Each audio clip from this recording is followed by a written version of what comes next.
আসসালামু আলাইকুম রহমতুল্লাহ। আলহামদুলিল্লাহ ওয়াসসালাতু ওয়াসসালামু আলা আশরাফিল আমবিয়া ওয়াল মুরসালিন। আউযু বিল্লাহি মিনাশ শাইতানির রাজীম। বিসমিল্লাহির রহমানির রহিম।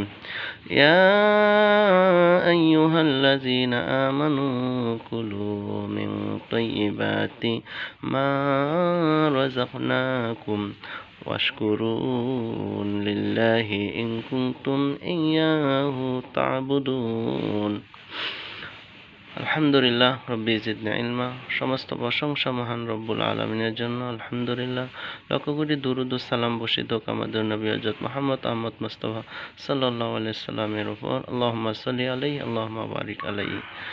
সূরাতুল বাকারা 172 নম্বর আয়াত। মহান আল্লাহ তাআলা বলেন, ইয়া আইয়ুহাল্লাযীনা আমানু, হে ঈমানদারেরা, মুমিনেরা, কুলু মিন তয়্যিবাতি, তোমরা পবিত্র বস্তু থেকে খাও, মা রাযাকনাকুম, যা তোমাদেরকে পবিত্র রিজিক হিসাবে দেওয়া হয়েছে। কুলু মিন তয়্যিবাতি মা রাযাকনাকুম, তোমরা পবিত্র রিজিক খাও, খাদ্য খাও।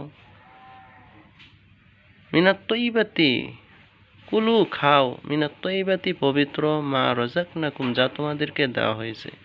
ওয়াশকুরু লিল্লাহি, এবং তোমরা আল্লাহর শুকরিয়া আদায় করো। খানার পরে বলো আলহামদুলিল্লাহ।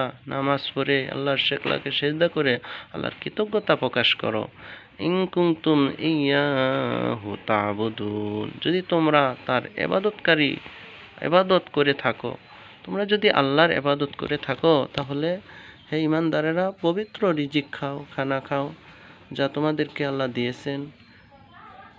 ওয়াশকুরু লিল্লাহ, এবং আল্লাহর রিজিক খাওয়ার পরে আল্লাহর শুকরিয়া আদায় করো, আল্লাহর কৃতজ্ঞতা আদায় করো সেজদার মাধ্যমে, আল্লাহর ডাকের মাধ্যমে, আলহামদুলিল্লাহ, আল্লাহর প্রশংসার মাধ্যমে।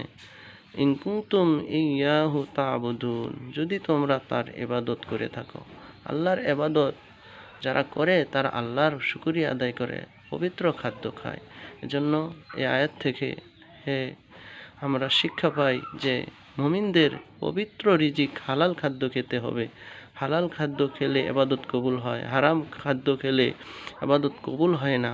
এজন্য আমরা সকলেই হালাল খাদ্য খাবো, পবিত্র খাদ্য খাবো, আল্লাহর শুকরিয়া আদায় করব এবং আল্লাহর ইবাদত করব। আল্লাহ যেন সকলকে সেই তৌফিক দান করুন। আমিন। আসসালামু আলাইকুম ওয়া রাহমাতুল্লাহ।